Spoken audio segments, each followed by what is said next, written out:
Dans cette vidéo, vous découvrirez 15 villes françaises où les prix de l'immobilier sont si bas qu'ils semblent irréels. Nous parlerons d'endroits où, pour le prix d'un petit studio à Paris, vous pourriez acheter une maison entière avec jardin. Vous découvrirez des villes dépeuplées, des régions industrielles en déclin et même des destinations historiques où les biens restent sur le marché pendant des mois sans attirer d'acheteurs.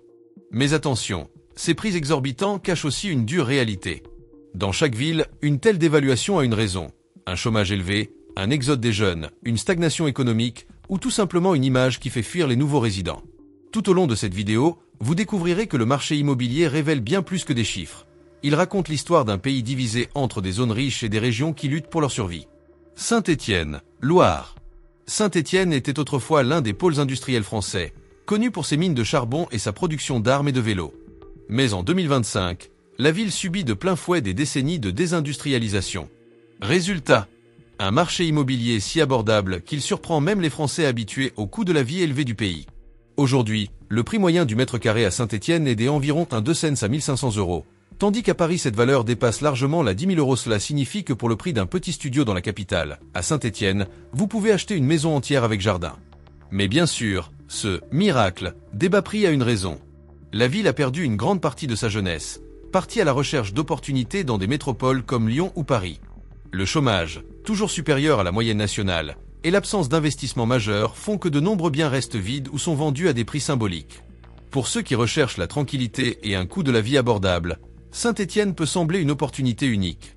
Mais pour ceux qui restent, cette réalité représente aussi un défi, vivre dans une ville qui lutte chaque jour pour ne pas être oubliée. Limoges, Haute-Vienne. Limoges est mondialement connue pour sa porcelaine, mais en 2025, elle figure sur la liste pour une raison bien différente. Des prix de l'immobilier qui semblent irréalistes au regard des normes françaises. Alors que dans des villes comme Lyon ou Bordeaux, le mètre carré atteint facilement 5 000 €, à Limoges la moyenne est d'environ 1 600 à 1 800 €, moins de la moitié de ce qui est payé dans les grands centres. Ce phénomène a une explication. Limoges est une ville de taille moyenne, éloignée des grandes métropoles et sans l'attrait économique de Paris ou de la région Rhône-Alpes. Au fil des ans, elle a souffert de l'exode industriel et du manque d'emplois qualifiés, poussant de nombreux jeunes à migrer vers d'autres régions. Il en résulte un excédent de biens immobiliers sur le marché, ce qui tire les prix vers le bas. Mais il y a un paradoxe. Limoges reste une ville agréable, avec une qualité de vie raisonnable, de bons établissements de santé et même des universités réputées. Pourtant, le déclin économique pèse lourdement. Dans de nombreux quartiers, des maisons restent à vendre pendant des mois, voire des années, sans trouver preneur. Ainsi, Limoges est devenu un symbole de l'immobilier abordable en France. Pour ceux qui rêvent d'accéder à la propriété sans se ruiner, cela apparaît comme une opportunité. Mais pour les habitants, c'est aussi le reflet d'une ville qui a perdu de son dynamisme et peine à attirer de nouveaux résidents. Châteauroux, Indre. Châteauroux fait partie de ces endroits qui passent presque toujours inaperçus sur la carte de France. Pourtant, en matière de prix de l'immobilier, la ville attire l'attention. En 2025, les prix au mètre carré varient de 9 cents et 1 200 €, l'un des plus bas du pays. À titre indicatif, le prix d'un petit garage à Paris peut être équivalent à celui d'un appartement à Châteauroux. Cette baisse des coûts a des origines évidentes. La ville a perdu de la population au cours des dernières décennies, notamment auprès des jeunes en quête d'emploi dans les grandes villes. Aujourd'hui, Châteauroux compte environ 43 000 habitants, mais le pays est confronté à un taux de chômage élevé et à un marché immobilier saturé. De nombreux logements restent vides, et certains propriétaires finissent par accepter des prix symboliques simplement pour éviter de devoir assumer seul l'entretien et les impôts. Malgré cela, Châteauroux n'est pas dénué d'atouts. Elle est paisible, entourée de nature et son coût de la vie est bien inférieur à celui de n'importe quelle grande ville française. Mais ce silence, qui enchante certains, symbolise pour d'autres la stagnation et le manque de perspective. C'est pourquoi les prix semblent si irréalistes. Ce n'est pas une arnaque, c'est simplement le reflet d'une ville en perte de dynamisme et en quête d'une nouvelle orientation. Nevers, Nièvre. Nevers, au cœur de la région Bourgogne-Franche-Comté, était autrefois une ville importante grâce à sa situation stratégique sur les bords de la Loire et à son patrimoine lié à l'industrie et à la céramique. Mais en 2025, ce qui distingue Nevers, ce n'est plus son histoire, mais plutôt ses prix immobiliers étonnamment bas. Le prix au mètre carré peut varier de 1 000 et 1 300 €, une valeur presque incroyable par rapport à la moyenne nationale, qui est d'environ 3 000 €. L'explication réside dans le déclin démographique.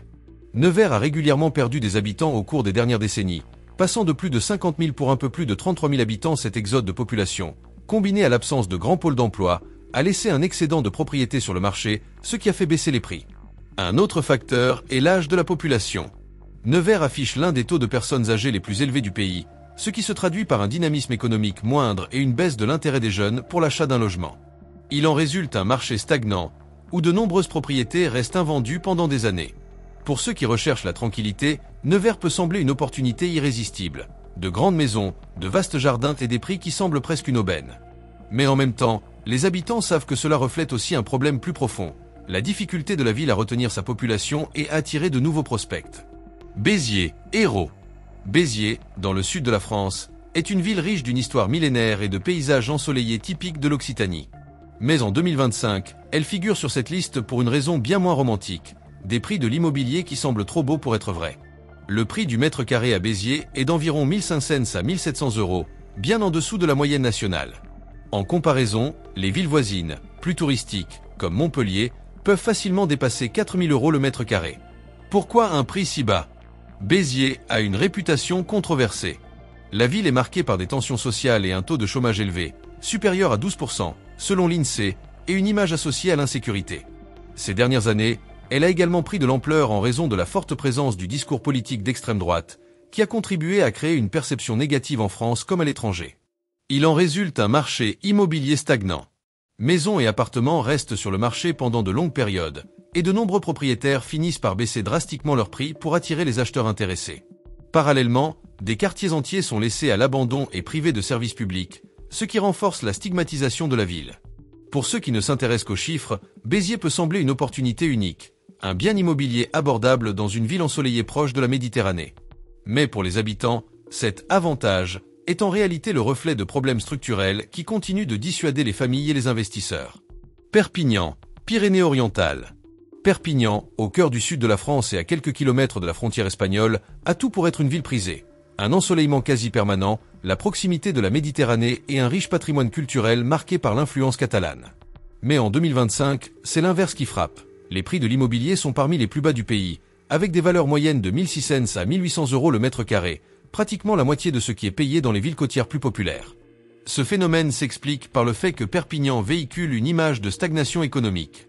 La ville connaît des taux de chômage historiquement élevés, dépassant même les 14% dans quelques années, selon le INSEE. De plus, la présence de quartiers marginalisés et de problèmes sociaux récurrents ont créé une stigmatisation difficile à effacer. Un autre facteur est le manque de dynamisme économique par rapport à des villes voisines plus attractives comme Montpellier ou Toulouse. Si ces villes bénéficient d'investissements, Perpignan peine à maintenir ses entreprises et à retenir ses jeunes, dont beaucoup partent à la recherche de meilleures opportunités. Il en résulte un marché immobilier stagnant, avec des propriétés laissées sans surveillance pendant des mois, voire des années. Pour ceux qui recherchent des prix bas, Perpignan peut sembler un trésor caché, avec de grandes maisons et même des propriétés en bord de mer à des prix incroyables. Mais cet avantage révèle aussi les profonds défis d'une ville qui, malgré sa situation privilégiée, n'a pas su convertir ses atouts en prospérité. Mulhouse, Haut-Rhin. Mulhouse, en Alsace, était autrefois un important centre industriel, connu pour son industrie textile, puis pour la métallurgie et l'automobile. Mais en 2025, ce n'est plus sa prospérité qui la distingue, mais plutôt ses prix immobiliers incroyablement bas. Aujourd'hui, le prix moyen du mètre carré à Mulhouse 1400 à 1600 euros, une valeur qui paraît incroyable comparée aux grandes villes françaises, où le prix peut être 3 ou 4 fois plus élevé. Ce déclin est directement lié au déclin industriel. Au cours des dernières décennies, les usines ont fermé ou réduit leurs activités, le chômage a augmenté et de nombreux habitants ont quitté la ville à la recherche d'opportunités à Strasbourg, à Bâle, voire en Allemagne. Cet exode massif a généré un excédent de logements vacants, exerçant une pression à la baisse sur le marché. Par ailleurs, Mulhouse est confrontée à un problème d'image. La ville est perçue comme dangereuse, avec des quartiers dégradés et d'importantes tensions sociales. Les rapports du ministère de l'Intérieur indiquent que le taux de criminalité à Mulhouse est parmi les plus élevés du Grand Est. Cette stigmatisation éloigne les acheteurs potentiels et alimente la chute des prix. D'autre part, sa situation stratégique, proche de la Suisse et de l'Allemagne, pourrait constituer un atout.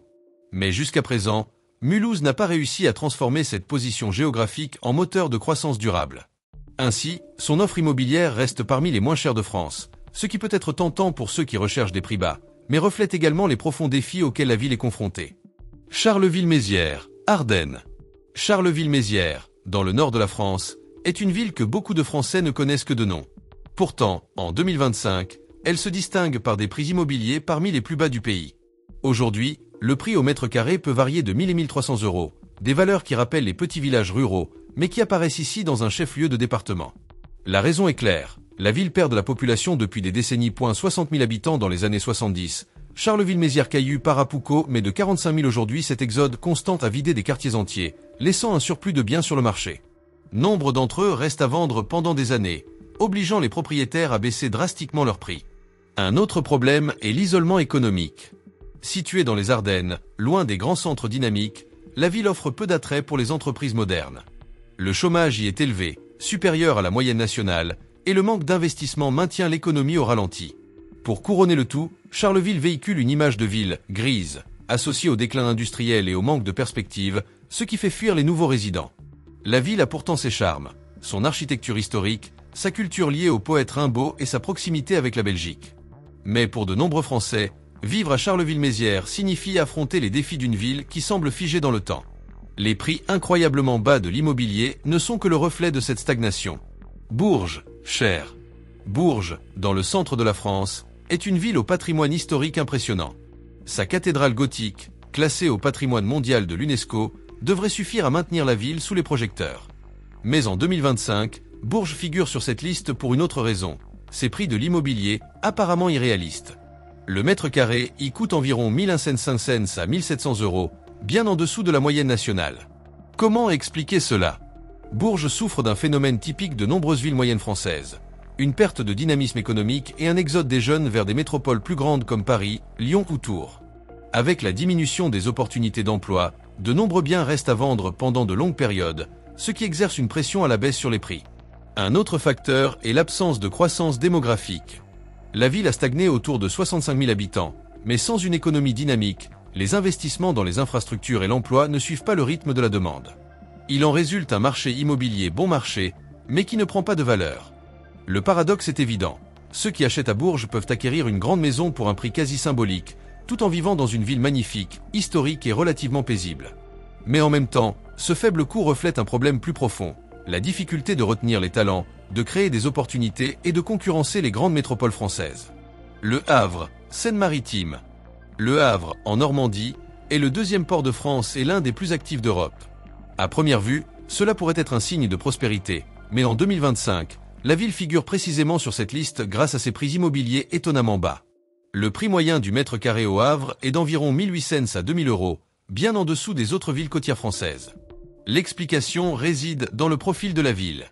Le Havre est fortement dépendant de l'activité portuaire, et malgré la circulation constante des marchandises, cela ne se traduit pas par un dynamisme urbain pour ses habitants. De nombreux quartiers portent encore les stigmates de la reconstruction d'après-guerre, avec leurs grands immeubles résidentiels gris, ce qui aliène les familles en quête d'une meilleure qualité de vie. En outre, le chômage reste élevé. Selon l'INSEE, le taux de chômage en Seine-Maritime est systématiquement supérieur à la moyenne nationale, ce qui impacte directement l'attractivité de la ville. De plus, le Havre est associé à une image de pollution et d'insécurité dans certains quartiers, facteurs qui réduisent encore l'intérêt pour le marché immobilier local. Cela crée un curieux paradoxe. Dans une ville au statut de « porte d'entrée de la France », il est possible d'acquérir de grandes propriétés à des prix qui semblent irréalistes. Pour les investisseurs ou les familles en quête de faibles coûts, cela peut être une aubaine. Mais pour les résidents, ces prix reflètent aussi les difficultés de vivre dans une ville qui n'a jamais réussi à transformer sa puissance économique en bien-être social. Tarbes, Hautes-Pyrénées. Tarbes, au pied des Pyrénées, est une ville bénéficiant d'une situation géographique exceptionnelle. Proche des montagnes, en pleine nature et à quelques kilomètres de Lourdes, l'un des plus grands lieux de pèlerinage d'Europe. Mais en 2025, l'enjeu ne se limite pas au tourisme et à la qualité de vie, mais plutôt à des prix immobiliers étonnamment bas. Ici, le prix moyen au mètre carré, 1200 à 1400 euros, des valeurs qui semblent presque impensables par rapport au reste du pays. L'explication réside dans la perte de pertinence économique. Tarbes était autrefois un important pôle industriel et militaire, mais ces dernières décennies, elle a perdu des emplois et des investissements. L'exode démographique était inévitable. De nombreux jeunes sont partis chercher des opportunités à Toulouse ou à Bordeaux. Aujourd'hui, la ville compte un peu plus de 40 000 habitants et la population est en déclin constant. Ce manque de dynamisme engendre un marché immobilier stagnant, où de grandes maisons, souvent avec jardin, restent sur le marché pendant des mois sans attirer d'acheteurs. Parallèlement, le vieillissement de la population représente un défi. Tarbes affiche l'un des taux de seniors les plus élevés de la région, ce qui réduit encore davantage la demande immobilière. Malgré son cadre spectaculaire, Tarbes est perçue comme une ville figée dans le temps, avec peu de perspectives de croissance. Les prix incroyablement bas reflètent directement ce scénario. Il semble représenter une opportunité unique, mais pour les habitants, il révèle la difficulté de maintenir une ville dynamique et attractive. Poitiers, Vienne. Poitiers est une ville chargée d'histoire, connue pour ses églises médiévales, son université, l'une des plus anciennes de France, et le parc du Futuroscope, qui attire chaque année des touristes. Mais en 2025, Poitiers figure sur cette liste pour une autre raison, ses prix de l'immobilier, bien inférieurs à ceux d'une ville universitaire. Le prix moyen au mètre carré 1700 à 1900 €, bien en dessous de la moyenne nationale et même de celle des autres villes moyennes voisines. Pourquoi un tel prix? La réponse réside dans le déclin démographique économique. Bien que la ville soit encore universitaire, de nombreux jeunes la quittent peu après leurs études, à la recherche de meilleurs emplois dans des métropoles comme Paris ou Bordeaux. Cet exode constant crée un excédent de biens immobiliers, notamment de petits appartements, dont la valeur finit par se déprécier. De plus, Poitiers souffre d'un manque d'investissement majeur susceptible de transformer son économie. Le tourisme lié au Futuroscope est bénéfique, mais il ne compense pas la perte des secteurs d'emploi traditionnels. La ville compte environ 90 000 habitants, mais son taux de croissance démographique est presque nul, ce qui ralentit l'appréciation de l'immobilier. En fin de compte, vivre à Poitiers, c'est accéder à une ville calme, avec un coût de la vie plus faible et des logements abordables.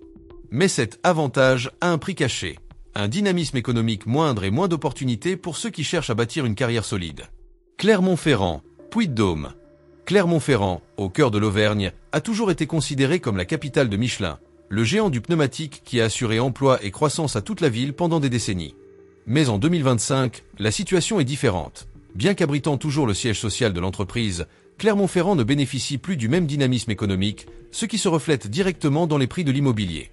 Le mètre carré moyen se situe à environ 1800 à 2000 €, une valeur bien inférieure à celle des villes de taille similaire. L'explication réside dans l'épuisement progressif du secteur industriel. La ville, qui a connu son apogée grâce à Michelin et aux industries associées, a connu une restructuration qui a supprimé des milliers d'emplois au cours des dernières décennies. De nombreux jeunes et familles ont migré vers Lyon ou Paris, laissant des logements vacants et réduisant la pression sur le marché immobilier local. Un autre facteur est sa situation géographique. Clermont-Ferrand est situé au centre du pays, relativement isolé des grands axes économiques. Cela rend la ville moins attractive pour les nouveaux investissements, renforçant l'idée de stagnation. Aujourd'hui, Clermont-Ferrand propose de grandes propriétés, souvent avec jardin, à des prix qui paraissent incroyables comparés à la moyenne nationale. Mais ces bas prix masquent aussi les difficultés de vivre dans une ville en perte de vitesse économique et qui peine à se réinventer. Dunkerque, Nord. Dunkerque, à l'extrême nord de la France, est connu pour son port stratégique et son importance historique pendant la Seconde Guerre mondiale. Mais en 2025, la ville fait la une des journaux pour une autre raison, des prix immobiliers incroyablement bas. Le prix au mètre carré à Dunkerque peut varier de 1600 et 1800 €, soit près de la moitié de la moyenne nationale française. La principale raison réside dans le déclin industriel et démographique. Au cours des dernières décennies, des usines ont fermé, des emplois ont disparu et la population a diminué. Aujourd'hui, Dunkerque ne compte guère plus de 85 000 habitants, mais leur nombre est en baisse constante. Cet exode démographique a créé une offre excédentaire sur le marché immobilier, entraînant une baisse des prix. De plus, la ville a une image complexe. Malgré son port dynamique et sa situation stratégique à proximité de la Belgique et de l'Angleterre, Dunkerque est perçue comme une ville grise, au climat froid et venteux, marquée par les inégalités sociales. Des quartiers entiers connaissent un chômage élevé et des emplois précaires, ce qui renforce la stigmatisation. Le paradoxe est clair. Pour un prix dérisoire comparé à Paris ou Lyon, il est possible d'acheter une grande maison ou même un appartement avec vue sur la mer. Mais cette affaire est en réalité le reflet du combat d'une ville qui a perdu un peu de sa vitalité et qui cherche encore le chemin de sa revitalisation. Albi, Tarn. Albi, dans le sud-ouest de la France, est une ville qui enchante les touristes avec son centre historique en briques rouges et son imposante cathédrale, classée au patrimoine mondial de l'UNESCO. Mais en 2025, le marché immobilier révèle un tout autre tableau. Les prix des maisons sont parmi les plus bas du pays. Le prix au mètre carré à Albi peut varier de 1700 et 1900 €, ce qui est presque incroyable pour une ville avec autant de valeurs culturelles. La raison est la même que celle qui touche plusieurs villes moyennes françaises, un manque de dynamisme économique. Albi n'a pas réussi à attirer de grandes industries ni de pôles d'innovation garantissant des emplois stables. De nombreux jeunes partent pour Toulouse, à 1 heure de route seulement, en quête de meilleures opportunités.